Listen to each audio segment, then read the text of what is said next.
Kepala sekolah di Lebak, Banten diduga menampar siswa yang kedapatan merokok di lingkungan sekolah.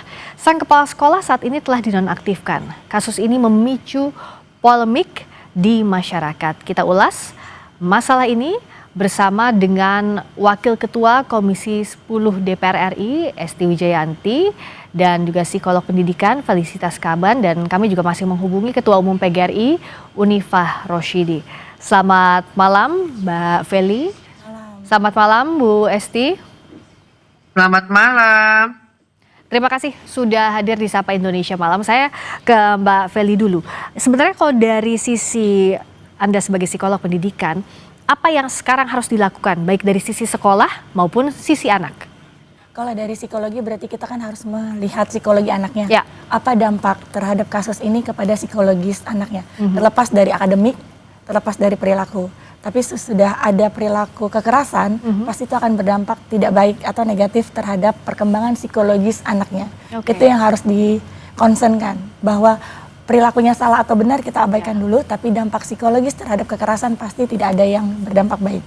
Oke. Jadi satu sisi memang tindakan merokok itu salah. Itu betul. Satu poin betul. Tapi yang jadi permasalahan sekarang dampak terhadap psikologis anak akibat tindak kekerasan dari pihak sekolah. Nah, apa yang harus dilakukan terhadap anaknya dalam hal ini? Kalau untuk merokok sesuai peraturan sekolah pasti salah. Tapi respon pihak sekolah terhadap anak yang berbuat kesalahan ini yang sepertinya harus mengalami perbaikan gitu. Tidak harus menggunakan fisik, walaupun kita lihat mungkin itu bukan jadi kebiasaan, tapi bisa dilakukan dengan memberikan tugas tambahan, proyek ekstra, atau dia diberikan punishment-nya yang nanti akan mendukung akademiknya. Akan mendukung karakternya. Tapi kalau dibikin kekerasan, artinya kekerasan ini diperbolehkan di sekolah. Nah, guru, orang tua yang lebih dewasa dari kacamata anak-anak itu akan menjadi role model. Alias copy paste. Jadi kalau kepala sekolah saya boleh, berarti saya boleh. Kalau ada teman saya yang salah, ya saya pakai kekerasan. Itu yang harus dihindari, Mbak Friska, terhadap dampak psikologisnya. Jadi yang dihindari adalah jangan sampai ada dampak psikologis buruk karena respons yang tidak baik juga dengan kekerasan tadi. Sudah ada juga Bu Unifah, selamat malam. Selamat malam. Kalau di India ini di Kerala masih sore sekali. Sore di sana ya, Bu Unifah. Terima kasih sudah bergabung dari India, Ketua Umum PGRI, Bu Unifah Roshidi. Kalau dari sisi PGRI, apakah sanksi nonaktif untuk kepala sekolah ini sudah tepat sejauh ini? Begini, pertama saya ingin mengatakan bahwa kita harus melihatnya secara komprehensif. Tidak boleh berkomentar kalau tidak mengerti betul. Itu yang saya hindari, untuk tidak berkomentar, asal berkomentar kalau memang tidak tahu betul masalahnya.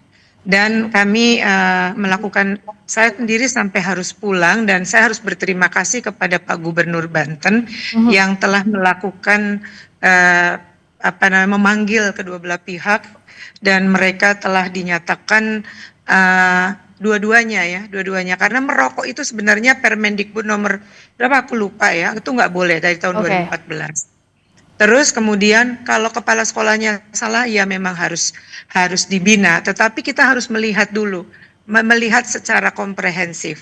Jadi apalagi ada diksi menampar gitu kan. Menampar tuh betul nggak sih? Jadi kita jangan sampai merespon sesuatu yang kita dapat dari media sosial atau yang sebelum kita melakukan investigasi betul-betul. Yang pasti bagi PGRI adalah kekerasan tuh nggak boleh di sekolah. Baik itu verbal, fisik, emosional, itu sama sekali nggak boleh. Dampaknya itu juga nggak bagus, apalagi buat anak. Tetapi kalau kita melihat hanya satu sisi aja, juga itu juga tidak baik, karena kita semua tahu sebagai orang tua nggak menginginkan anak itu merokok. Dan betulkah itu menampar? Nah ini nih yang perlu dibuktikan. Dan alhamdulillah sih dua belah pihak sudah diajak bicara dan sudah dicabut kembali penonaktifan kepala sekolah. Dan bahkan diberangkatkan umroh beliau itu sekarang. Dan juga kalau ada kesalahan itu artinya pihak-pihak misalnya pengawasnya dan lain sebagainya harus lebih aktif. Jadi melihat segala sesuatu dan ada komunikasi. Parenting juga perlu diperhatikan, karena biar bagaimanapun juga kadang-kadang kan orang tua itu ada yang ngojok-ngojokin, ada yang orang tua melepas begitu saja gitu. Kita semua menginginkan tidak boleh ada kekerasan, kita semua menginginkan terjadi hubungan yang baik. Kalau Ya. kepala sekolah ada kesalahan, silakan dibenahi ya. Tetapi mengomentari sesuatu yang belum jelas betul itu yang harus kita hindari. Saya ingin mengatakan demikian dan bukan berarti saya membela sepenuhnya guru, enggak sama sekali. Perilaku kekerasan itu tidak boleh terjadi. Tetapi kita harus berhati-hati. Itu yang ingin saya sampaikan. Dan terima kasih kepada Pak Gubernur Banten dan clear sudah dicabut. Alhamdulillah orang tua mau mencabut. Bukan sudah dicabut ya, mau mencabut. Kemudian juga kepala sekolah sudah diaktifkan kembali dan akan dipergikan ke umroh. Dan saya kira ini adalah pelajaran penting. Karena itu saya ingin Mbak Esti di sini, saya ingin mengatakan bahwa undang-undang perlindungan guru itu penting banget gitu. Karena kalau dihadap-hadapkan dengan undang-undang yang lebih tinggi lagi, apalagi sekarang udah mau ada perbaikan RUU Sisdiknas, tapi kemudian ada permen tentang perlindungan guru. Permen itu kalau dibandingkan dengan gini nggak bunyi lah. Jadi janjinya PP itu menjadi permen. Nah, yang seperti ini. Jadi jangan segala sesuatu itu dilimpahkan di satu pihak. Kita harus melihat secara komprehensif. Betul. Kata Bu Unifa bahwa kita harus ini lihatnya secara komprehensif dari berbagai sisi, dari sisi siswanya, dari sisi gurunya, apa yang harus dievaluasi. Bu Esti, dari kasus ini apa yang DPR lihat? Dari sisi siswanya tentu ada kesalahan, merokok di situ tidak dibenarkan. Di sisi lain juga guru harus betul-betul bagaimana menghadapi siswa yang melakukan tindakan indisipliner tanpa melakukan tindakan yang memicu kasus seperti ini yang dianggap ada kekerasan di sana. Silakan Bu Esti. Ya, terima kasih.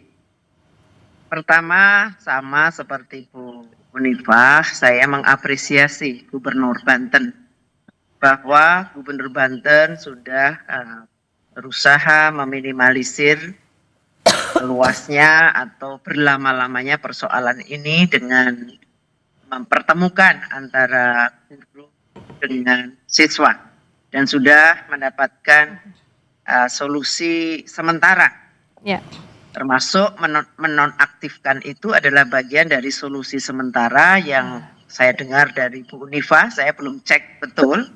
Sudah dicabut Mbak Esti. Hari ini sudah dicabut, tentu itu sesuatu hal yang perlu kita syukuri bersama. Saya selalu mengatakan bahwa memang cara mendisiplinkan anak itu memang harus ada koridor-koridor yang harus dipegang. Tidak boleh ada kekerasan, tidak boleh ada kata-kata kasar yang terungkap dari dalam rangka mendisiplinkan anak. Persoalannya adalah apakah benar guru tersebut melakukan tindak kekerasan seperti yang disampaikan oleh si anak. Apakah benar terjadi penamparan? Dalam kategori ini penamparan yang seperti apa? Kalau tamparan sayang, pelan, enak, kalau kamu ngerokok di sini, atau mungkin sentuhan kecil lewat kaki, yang mungkin oleh anak tetap dianggap sesuatu yang dianggap tindak kekerasan terhadap anak tersebut. Maka memang ini perlu ada penyelidikan secara menyeluruh. Jadi tidak mungkin sebuah keputusan diambil itu karena hanya berdasarkan katanya. Tetapi di sana kan katanya ada siswanya yang lain. Siswa yang lain mungkin juga melihat. Beberapa siswa coba ditanyakan. Kemudian juga mungkin ada guru yang lain. Apakah yang terjadi sedemikian itu? Kalau sudah dilakukan penyelidikan secara menyeluruh, tentu ada beberapa hal yang kemudian harus ditindaklanjuti.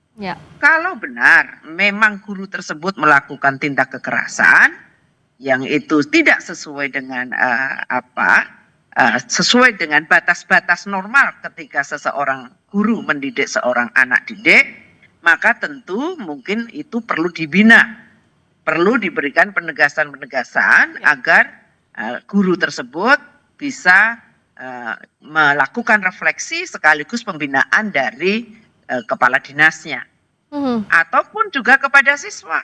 Kalau siswanya memang kita lihat, apakah siswanya itu baru kali ini saja mendapatkan teguran, mungkin jadi siswa ini juga sudah pernah mendapatkan teguran-teguran yang lain. Karena pada intinya merokok untuk anak sekolah di lingkungan sekolah, apalagi di lingkungan sekolah, itu sesuatu hal yang tidak bisa kita maklumi. Ya. Sebagai seorang ibu, ketika anak saya melakukan itu pun saya pasti akan marah kepada anak saya. Sebagai seorang ibu, tentu juga saya berusaha supaya anak saya tidak merokok karena masih sekolah. Ya. Nah, apakah hal itu juga sudah kita pahamkan kepada orang tuanya bahwa memang ada batasan-batasan tertentu? Ya, apalagi di lingkungan sekolah ya Bu Esti ya? Ya, apalagi di lingkungan sekolah. Kepala sekolah, guru pun kalau di lingkungan sekolah sebenarnya tidak boleh merokok. Merokok di lingkungan sekolah itu kan nggak diperbolehkan. Baik. Nah, ini yang kemudian sekali lagi ini yang perlu dikaji, diselidiki secara lebih mendalam. Ya. Tetapi kalau bu guru tersebut kemudian sudah diaktifkan, lalu kemudian harus pindah tempat karena ketidaknyamanan misalnya, saya kira itu harus dimaklumi. Oke, karena yang jelas diselidiki dulu secara menyeluruh ya Bu Esti ya, dan nanti setelah ini apa? Oke, saya ke Mbak Feli.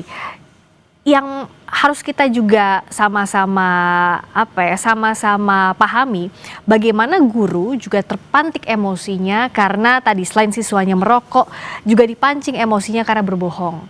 Nah, bagaimana kalau dari sisi psikologi dari dua sisi ini menghadapi kenakalan anak didik tapi tetap menahan diri untuk tidak melakukan kekerasan, pada praktiknya sulit sekali, Mbak Feli. Iya, sepakat dengan yang tadi diinformasikan Bu Esti bahwa jangan sampai anaknya ini sudah berkali-kali diinformasikan gitu, atau sudah berjanji untuk tidak mengulangi begitu. Janji Bu, bikin surat, janji gitu, perjanjian oke, tapi ternyata begitu dilihat kesannya kan gurunya dibohongi. Itulah yang memudahkan untuk terpantik emosinya. Dari sisi kekerasannya, kalau itu bisa dibuktikan memang ada penamparan, sudah pasti salah. Nah, yang harus dilakukan ya tadi pembinaan terhadap pengelolaan emosi, pembinaan terhadap dampak jangka panjangnya, terhadap manajemen kelas, branding sekolah. Kalau guru kan harus memikirkan universal tadi. Mendidik anak betul, tapi kita harus menjaga nama baik sekolah. Tapi kalau punya murid-murid yang dibiarkan merokok juga nama baik sekolahnya akan buruk juga pasti. Juga, gitu. Kalau dibiarkan memburuk. Nah, komprehensif inilah yang harus dipikirkan sebab akibatnya. Nah, Bu Unifah, untuk mendidik anak-anak remaja menuju dewasa ini sangat sulit. Apa secara komprehensif evaluasi yang harus dilakukan baik pihak sekolah, terutama pengawasannya, dan juga untuk menangani kenakalan remaja yang terjadi? Pertama, sebenarnya buat saya itu guru harus menyadari bahwa terjadi perubahan ekosistem pendidikan. Jadi nggak kayak dulu lagi. Mungkin Mbak Esti tadi kan benar ya, kita zaman dulu Mbak Esti kalau ditepuk punggungnya ya gitu, itu rasanya gimana gitu. Kalau sekarang tuh bisa disebut menyentuh tubuh fisik anak itu adalah suatu kekerasan. Nah itu kan kurang difahami oleh kita semua. Jadi bawahnya bahwa itu adalah penguatan kepada anak kita, memuji kita. Nah itu tuh terus kemudian jadi menurut saya sih yang paling penting itu yang utama itu yang komprehensif itu pada setiap awal pembagian rapot dan akhir itu harus ada komunikasi. Buku penghubung misalnya kepala guru, orang tua itu harus menyadari yang boleh dan tidak boleh. Itu penting banget. Jadi dengan cara seperti itu kalau ada apa-apa kita komunikasi dulu gitu. Tapi ini juga terkait kita parenting itu Mbak Felis minta tolong ya, parenting untuk guru, untuk orang tua itu penting banget supaya nggak mudah kalau ada apa-apa kita bisa ajak omongin bersama. Gitu aja sih karena waktunya sebentar sebenarnya banyak. Terima kasih Bu Unifah. Kalau dari Bu Esti apa yang harus benahi regulasinya, mungkin perlindungan untuk guru juga dalam hal ini? Iya, saya kira ini kan ini adalah sesuatu hal yang selalu disampaikan kepada kami untuk membentuk undang-undang perlindungan guru. Kami sebenarnya